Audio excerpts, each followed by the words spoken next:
वचन जो खुदा ने मुझे सिखाया।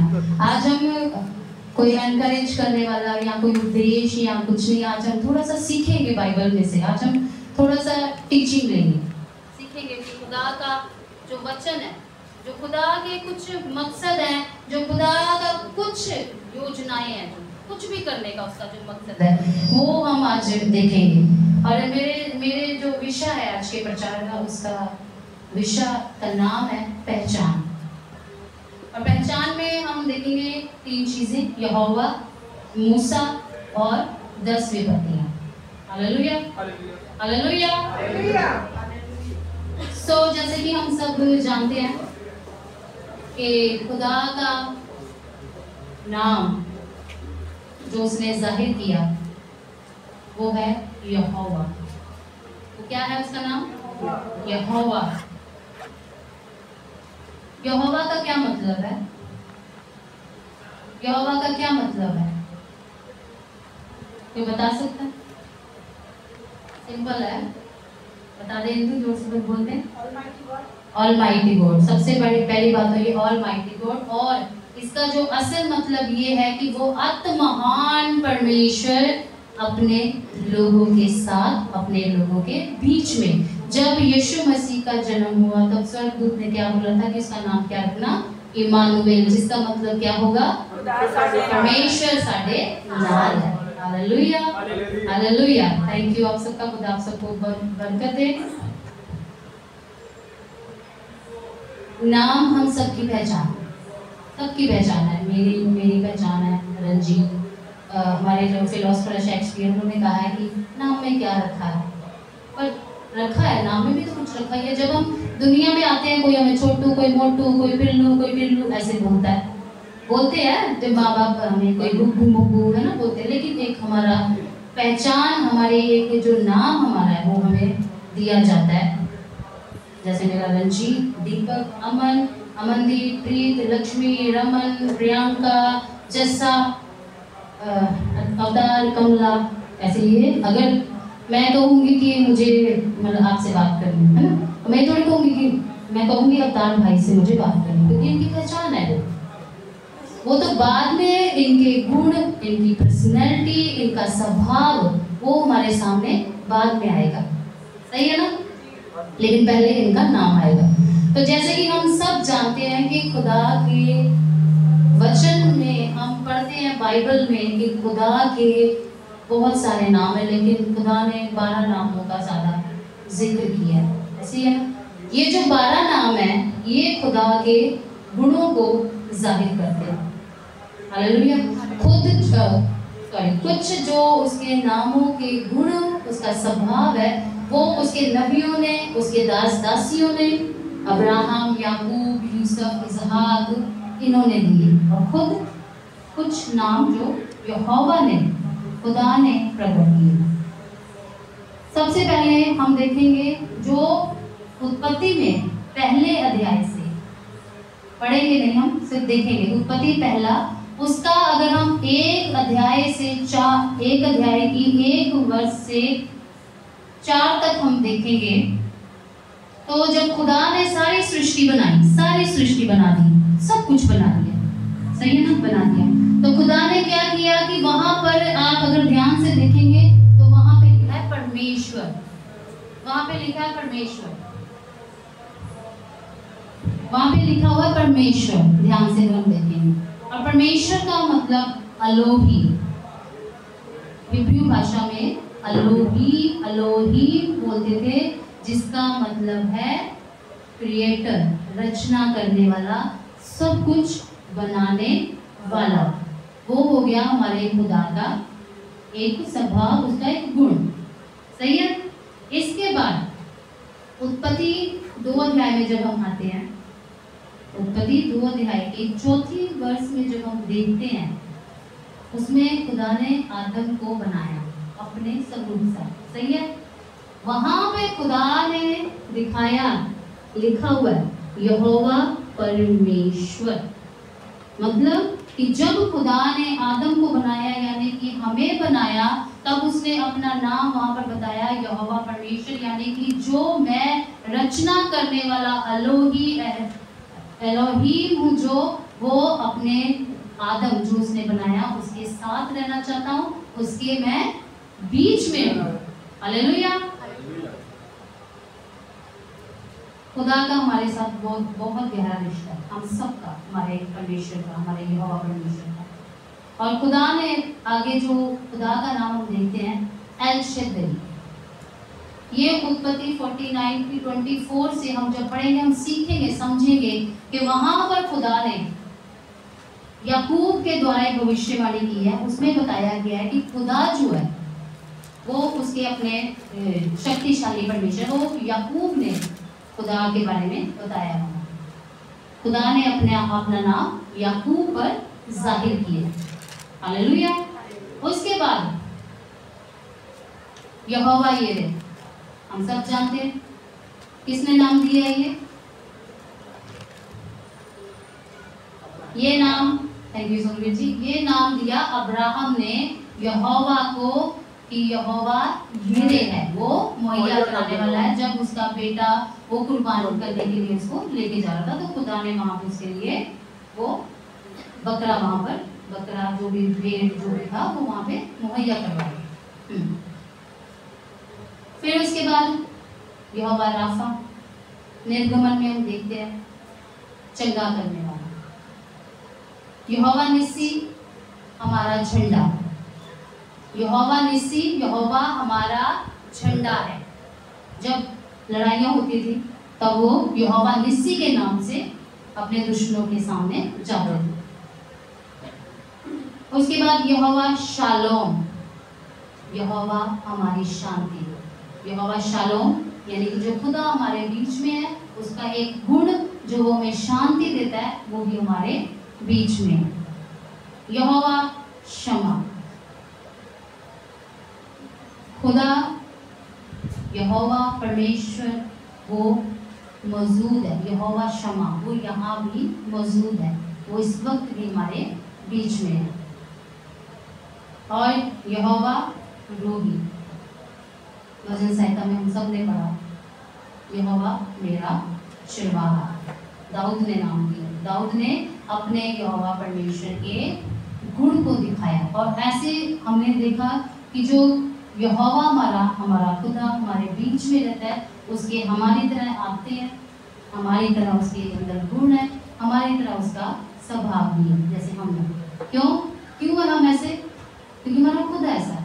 और खुदा क्यों ऐसा? क्योंकि हम ऐसे हैं, उसने हमें बनाया।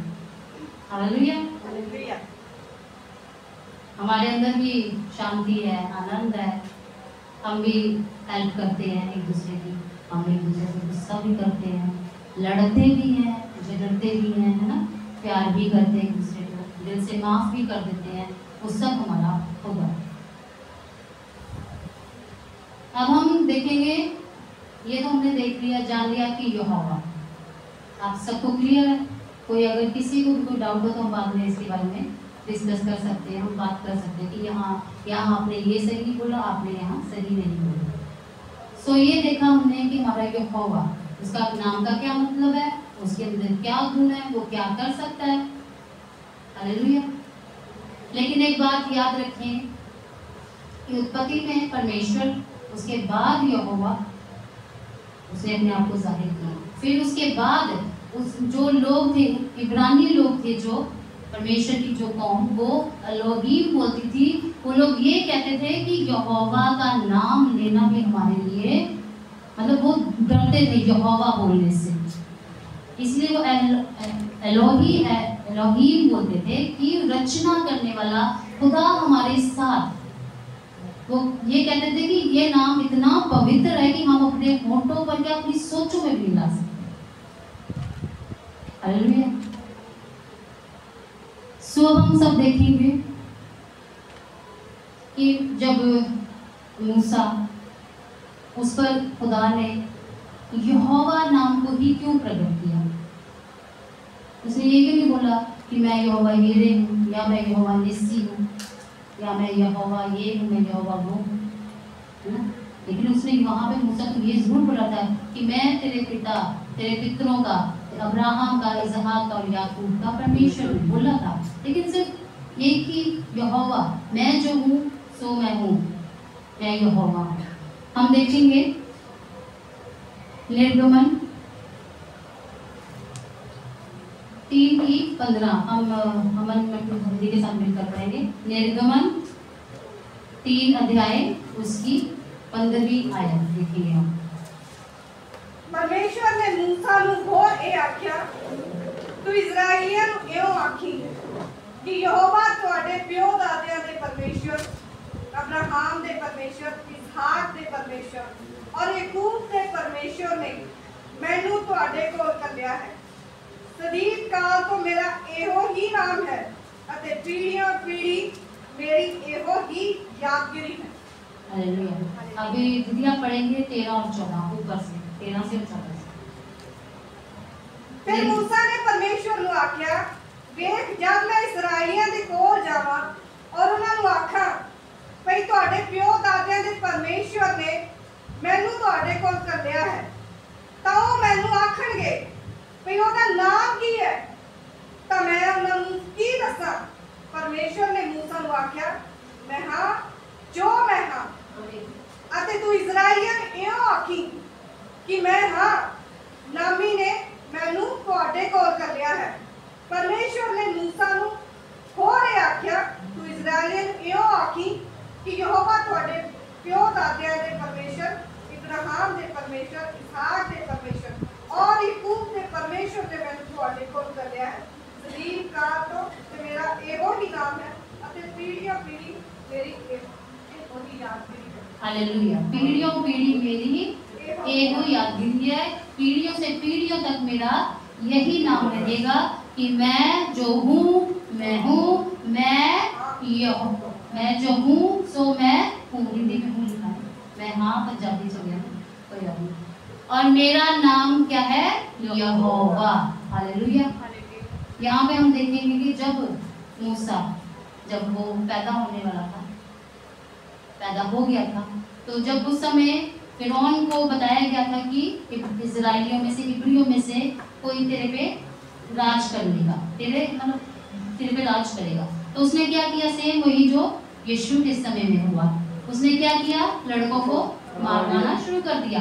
लेकिन जो इब्रानी भाइयाँ थी, जो बच्चे पैदा करने वाली भाइयाँ, उन्होंने क्या किया कि मूसा कुछ मतलब करती थी कि बच्चों को इधर उधर कर देती थी, तो उन्होंने क्या किया कि उन्होंने मूसा को, जब उसकी माँ ने उसको पैदा किया तो उसकी माँ ने कपड़े में लपेट कर अपने बच्चे को नील नदी में बहा दिया। जब नील नदी में बहा दिया तो हम देखते हैं बाइबल में कि फिरौन की बहन ने वो नहाने आई नदी पर, उसने बच्चे को देखा, उसने कहा कि कितना खूबसूरत बच्चा है, तो उसने वो गोद ले लिया। हालेलुया। सो ये था मूसा के जन्म का इतिहास कि जब मूसा पैदा हुआ तो वो इब्रियों के साथ नहीं, वो मिस्रियों के साथ पला बढ़ा। किनके साथ पला बढ़ा? वो मिस्रियों के साथ वो पला बढ़ा। सो इब्रानियों की और मिस्रियों की हर चीज में फर्क, हर चीज में रहन सहन, और ऊपर से वो राजा के घर में वो पला बढ़ा। और उस समय जो इजराइली थे, हमारे सारे जो इब्री हमारे भाई बहन, वो उस समय क्या थे?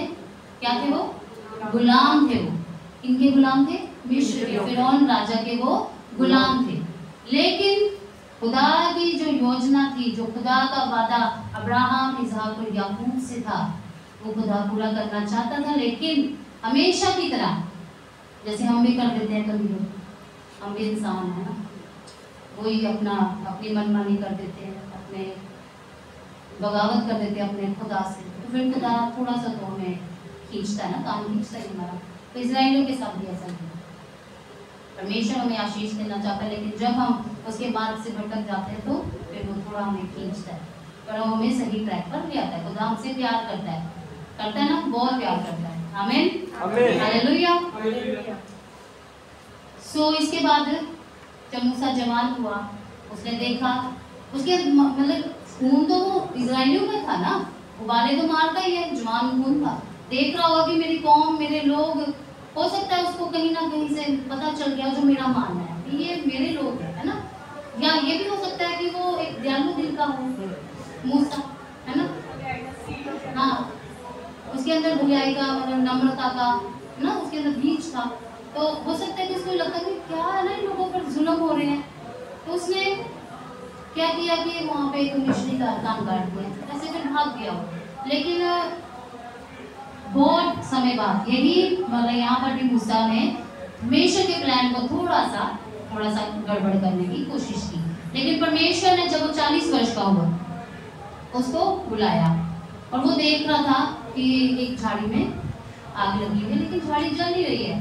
तो फिर जब उसने आया उसको आवाज आई कि ये पवित्र स्थान है, अपने जूते उतार और मेरे सामने है। फिर उसने जब पूछा तब खुदा ने उस पर ये वचन के द्वारा जाहिर किया कि मैं जो हूँ सो मैं हूँ, मेरा नाम क्या है, यहोवा है। फिर खुदा ने अपनी बातें करनी मूसा के साथ शुरू कर दी। खुदा ने उसको बोला कि मेरी ये योजना है कि तू जाकर इजराइलियों को गुलामी से छुड़ा, बचा ले। हालेलुया।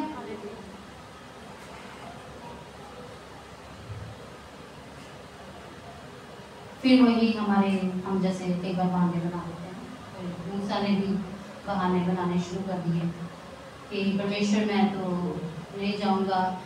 उसने पहला क्वेश्चन यही किया कि परमेश्वर मैं उनको जाके क्या बताऊंगा। उसने ये क्वेश्चन क्यों किया कि परमेश्वर मैं इजराइलियों को जाके क्या बताऊंगा कि तू कौन है, किसने मुझे भेजा है, मैं क्या बताऊंगा। उसने ये क्वेश्चन क्यों किया होगा? आप में से अगर कोई भी बता सकता है तो बताए कि उसने ये क्वेश्चन क्यों किया होगा परमेश्वर के आगे कि मैं उनको क्या बताऊंगा कि तू कौन है, किसके नाम से मैं तेरे को मतलब कि तुम्हें छुड़ाने आया, और वो क्यों विश्वास करेंगे। पूछे ना उसने क्वेश्चन। जैसे कि हमने देखा कि वो मिस्रियों में पला बड़ा, किसमें पला बड़ा, और मिस्रियों के अपने खुद के देवी देवता थे और उनके नाम थे। हर जैसे मैंने पहले शुरू में बताया, नाम रंजीत नाम होगा, किसी का कुछ नाम होगा, किसी का कुछ नाम होगा, वो नाम थे देवी देवताओं। इसलिए उसने पूछा कि जब मैं उनके सामने जाऊंगा और उनको कहूंगा भी, मैं उनको ऐसे तो ना जाके बोल दूंगा भी चलो मैं तुम्हें है ना, चलो निकलो यहाँ से। फिरौन राजा है, ऐसे थोड़ी ना उसके सामने से निकल जाएंगे हम। वो भी तो जानता है था मूसा भी फिरौन राजा है, उसके पास कितनी सेना है, कितने उसके पास बम गोले बारूद पता नहीं क्या क्या होगा। और जो ये मिस्री दिन रात इजरायली दिन रात जो मेहनत कर रहे हैं, मरे पड़े हैं, उनको तो मिनट नहीं लगेगा मरने में, सही है ना। तो वो इतना बड़ा रिस्क नहीं ले सकता। इसलिए उसने खुदा से पूछा कि मैं उनको क्या जाके बोलूं। खुदा ने उसको बोला कि उनको जाके बोलना कि मैं तुम्हारे पितरों का परमेश्वर, अब्राहम का, इसहाक का, याकूब का परमेश्वर, मैं तुम्हारा यहोवा परमेश्वर हूँ जिसके नाम से तुम्हारे सामने आता हूँ। अब हम देखेंगे कि वो ये भी तो कह सकता था अब्राहम का, इसहाक का, याकूब का परमेश्वर, यूसुफ का परमेश्वर कह सकता था वो अपने इजराइलियों को जाके। लेकिन उसने यहोवा कहा, यहोवा ने कहा यहोवा परमेश्वर। अब यहाँ पर ये बात आती है कि उन्होंने यहोवा क्यों बोला। इसलिए बोला कि जो जैसे कोई अपने इजराइली पुरनिये, जो पुराने लोग जो मानते आ रहे थे कि हम यहोवा नाम नहीं ले सकते, तो जब वो सुनेंगे मूसा के मुंह से यहोवा शब्द, यहोवा का नाम सुनेंगे, तो वो कैसे विश्वास नहीं करेंगे, वो कैसे नहीं जानेंगे कि आज भी अब्राहम का, इसहाक का, याकूब का परमेश्वर आज भी उनके साथ है, उनकी सुधि ले रहा है, उनको बचाने के लिए आ गया है। इसलिए परमेश्वर ने यहोवा बोला कि मैं यहोवा हूँ। फिर हम देखते हैं कि अपने मूसा जी ने बोल दिया भी मैं बोलन पदाया, मुझे बोलना नहीं आता मेरे से। हम उनकी जुबान खराब थी, सही उच्चारण नहीं कर पाते थे। और यहाँ पर ये भी चीज़ देखने वाली है कि उनकी पढ़ाई लिखाई, क्योंकि राजकुमार थे ना वो, राजकुमार की पढ़ाई लिखाई भी होती है ना। पढ़ाई लिखाई किस भाषा में हुई थी उनकी? मिस्री भाषा में। तो उनको कहाँ से शब्द बोलने आएंगे? अब जैसे भी मैं एलोही एलोही बोल रही हूँ तो मुझसे भी थोड़ा अटक रही हूँ ना मैं। तो मूसा ने बोला कि परमेश्वर मैं नहीं बोल पाऊंगा, एक उनकी कहानी भी है जो मेरी सिस्टर ने मुझे बहुत पहले बताई थी कि फिरौन ने मूसा के सामने मतलब कि रखा था, शर्त रखी थी कि तू किसकी ओर है, हमारी ओर है या इजराइलियों की ओर है। उसके सामने सोना और कोयला रख दिया था। तो खुदा के दूत ने, वो सोना उठाने जा रहा था, लेकिन खुदा के दूत ने बोला तू कोयला उठा ले। उसने जलता कोयला मुंह में रख दिया। ये कहानी है। ऐसे डिस्कशन हुई थी मेरी और मेरी बहन की, अगर कभी भी इसके बारे में कोई भी और बात मुझे पता चलेगी तो मैं जरूर आप सबके साथ इस बारे में आगे बताऊंगी। सो उसकी जुबान वो उस वजह से भी खराब हो गई और वो एक भाषा नहीं जानता था। सो परमेश्वर ने उसको फिर बोला कि तू चिंता मत कर, फिर क्या हुआ। लेकिन फिर उसने बोला कि परमेश्वर मैं क्या करूंगा, मैं कैसे करूंगा, है ना। फिर परमेश्वर ने उसको चिन्ह दिए, लाठी वाला चिन्ह दिया, लाठी वाला चिन्ह दिया। फिर उसके बाद परमेश्वर ने उसको दूसरा चिन्ह दिया, कोड़ वाला, कि अपना हाथ ऐसे रख, कोड़ बन के कोड़ हो गया हाथ पे। फिर जब परमेश्वर ने दोबारा बोला भी कोड़ साफ हो गया, ये भी चिन्ह दिया परमेश्वर ने उसको। फिर उसके बाद परमेश्वर ने उसको नील नदी वाला चिन्ह भी दिया ना, नील नदी वाला चिन्ह। फिर उसके बाद उसने जब ये बात बोली कि मैं बोलने में बताऊं, फिर परमेश्वर को थोड़ा सा गुस्सा आ गया। फिर परमेश्वर ने बोला कि क्या मैं यहोवा परमेश्वर जो गूंगों को बोलने लगा सकता हूँ, लंगड़ों को चलने लगा सकता हूँ, अंधों को देखने लगा सकता हूँ, तो मैं तेरे लिए कुछ नहीं कर सकता। हालेलुया। अपने भाई हारून को बोला, वो तेरी मदद करेगा। ऐसे ही था। फिर परमेश्वर ने मूसा और हारून को इस्तेमाल किया अपने कामों के लिए। सर्वशक्तिमान जिंदा धन्यवाद।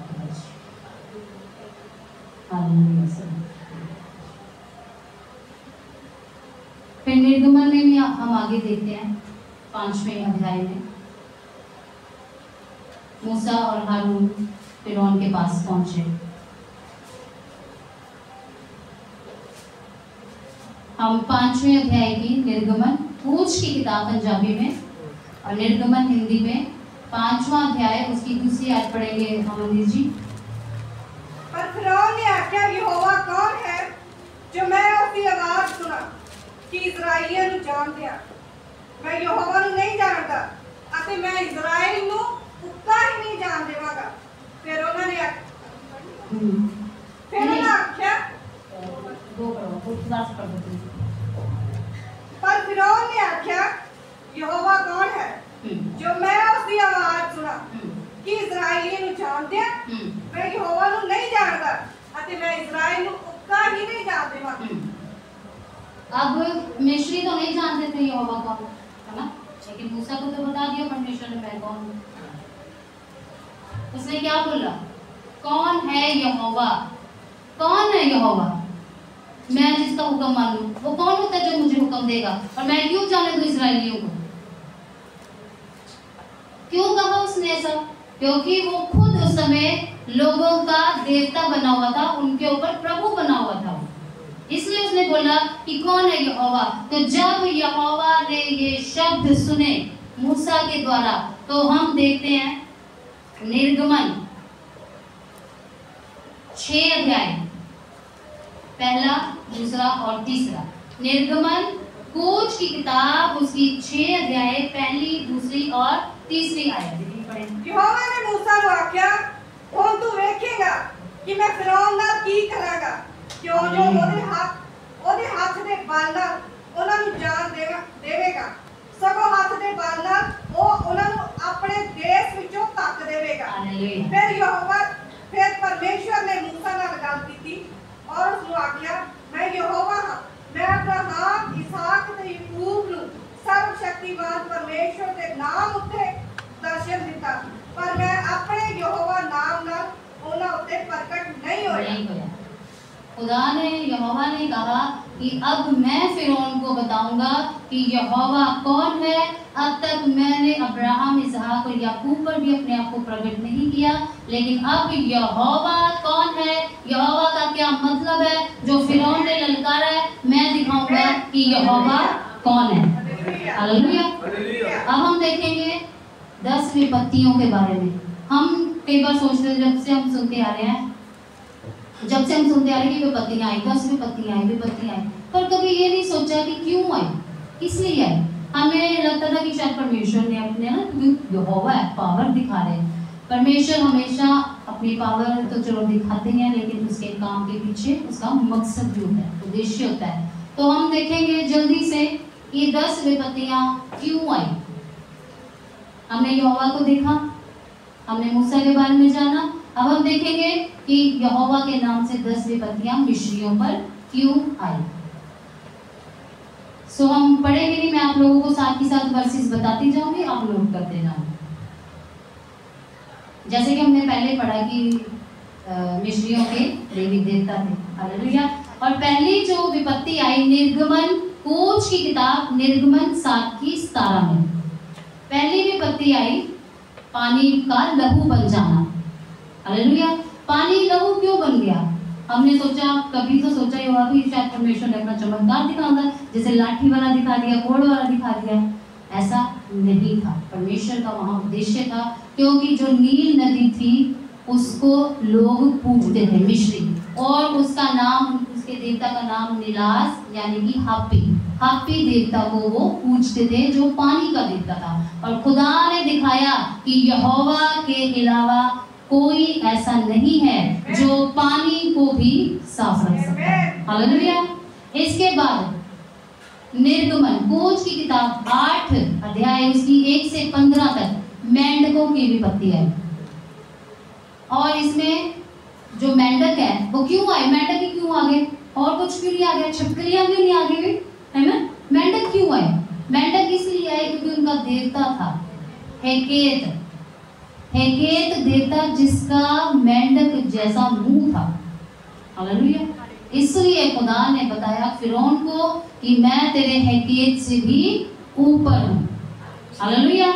इसके बाद जुओं की, है ना, जो विपत्ति आई, कुटकियां जिसे बोलते हैं, हिंदी में बोलते हैं, पंजाबी में जुआ, है ना। परमेश्वर ने क्या किया? धूल को उठाया, मिट्टी को उठाया, उसके गोले बना बना के जुए पैदा कर दी। क्यों कर दी खुदा ने? हाँ, क्योंकि उनका भी देवता गेब नाम का देवता, जो पृथ्वी का देवता, जो कहते थे कि हमें सब विपत्ति से बचा लेगा, लेकिन खुदा यहोवा ने क्या किया? उसी देवता की मिट्टी को उठाया और जुए बना दी और विपत्ति डाल दी, हालेलुया। ये हम देखेंगे निर्गमन 8:16 में, पढ़ेंगे नहीं हम इसे। इसके बाद डांस की विपत्तियां आई, फ्लाइज, बहुत सारी मक्खियां आ गई, बहुत सारी, पता नहीं कहां से आ गई, क्यों आ गई? क्यों? क्योंकि उनका देवता था जिसका नाम था खेपरी, वो मक्खियों का देवता। सोचो, मक्खियों का भी देवता, हालेलुया। चलो ठीक है, चांद का, सूरज का हो गया, हवा हो गई। हम पहले पढ़ते थे जब हम अन्य जाति में थे, सूर्य देवता, चांद देवता, पृथ्वी देवता, है ना, हम करते थे, लेकिन मक्खियों का भी देवता, हालेलुया। चलो ये हम देखेंगे निर्गमन 8 अध्याय उसकी 20 से 32 तक। फिर उसके बाद क्या हुआ? जानवरों पर महामारी आ गई। ये हमारी 5वीं विपत्ति। उनका क्या था कि 2 देवता थे, एक हाथोर और एक एपीस। जो हाथोर था वो आकाश का देवता, पशु जो आकाश में उड़ते पक्षी, उनका देवता, और जो एपीस वो बैल, उसके सिर बैल जैसा था, तो वो पशुओं का, जो पशु हमारे, उनका देवता। परमेश्वर ने वहां भी बताया कि यहोवा जो चाहे वो कर सकता है, उसका उद्देश्य है कि जो तुम्हारे देवता है वो, उसके सामने फिरौन कुछ नहीं है। इसके बाद फोड़े और फुंसियां हो गई। 9वें अध्याय में निर्गमन 8 से 12 तक। और इसमें एक देवता था शेकमेत, जो बीमारियां खत्म करता। चलो ये मान सकते हैं हम, है ना, कि शेकमेत था बीमारियां खत्म करने वाला। तो खुदा ने उसको भी वहां पर हराया कि यहोवा के ऊपर कोई देवता नहीं है। और फिर क्या हुआ? आग और ओले पड़ने शुरू हो गए खेतों में। निर्गमन 9 अध्याय उसकी 13 से 35 तक। इनके देवी देवता जो थे, एक का नाम था सू और एक का नाम था ओसीरिस। जो सू था वो वातावरण यानी कि क्लाइमेट कब चेंज होगा, कब चेंज होगा, उसके हाथ में था। और जो ओसीरिस था वो खेती का दिन था। तो खुदा ने वहां भी दिखाया कि यहोवा से ऊपर कोई नहीं। हालेलुया। इसके बाद टिड्डियों की विपत्ति आ गई। अब यहाँ देखे टिड्डियों का भी देता है इस मिस्ट्रियों में। निर्गमन 10 उसकी 1 से 20 तक, और उसका नाम था सेरापीस। खुदा ने दिखाया फिरौन को कि किसने खुदा को यहोवा नाम को ललकारा, ये कौन है यहोवा। फिर अंधकार हो गया। फिर अतूम और एबेन जो सूर्य देवता है। निर्गमन 10 उसकी 21 से 22 तक अंधकार हो गया जब। फिर उसके बाद हम देखते हैं कि परमेश्वर ने पहलौठों को मारा। 10वीं विपत्ति, आखिरी विपत्ति जो आई, वहां पे पहलौठों को क्यों मारा खुदा ने? पहलौठों को क्यों मारा? क्योंकि फिरौन वहां पर खुद ही देवता बना हुआ था। वो कहता था कि मैं ही तुम्हारा भगवान हूँ, मैं तुम्हें चाहूँ तो जिंदा रख सकता हूँ, मैं तुम्हें चाहूँ तो मार सकता हूँ। लेकिन खुदा ने वहां फिरौन को दिखाया कि मैं यहोवा हूँ, मैं यहोवा हूँ, मैं तुम्हारे इन सब देवताओं के ऊपर हूँ। तब क्या हुआ कि फिरौन के मन में भय छा गया और उसने इस्राएलियों को जाने दिया। हालेलुया, हालेलुया, हालेलुया। सो यहोवा हमारा खुदा सदा से सदा तक, पीढ़ियों से पीढ़ियों तक वो हमारे साथ है, वो हमारे बीच में है। वो हमारा खुदा, वो हमारा उद्धारकर्ता, हमारा यहोवा यिरे, हमारा मुक्तिदाता, हमारा परमेश्वर, वो इमानुएल हमारे बीच में आज भी है, हमेशा पीढ़ियों से पीढ़ी तक रहेगा। सो हम सब खड़े होंगे और अपने खुदा की महिमा के लिए हम एक दो तीन लाइनें गाएंगे। हालेलुया।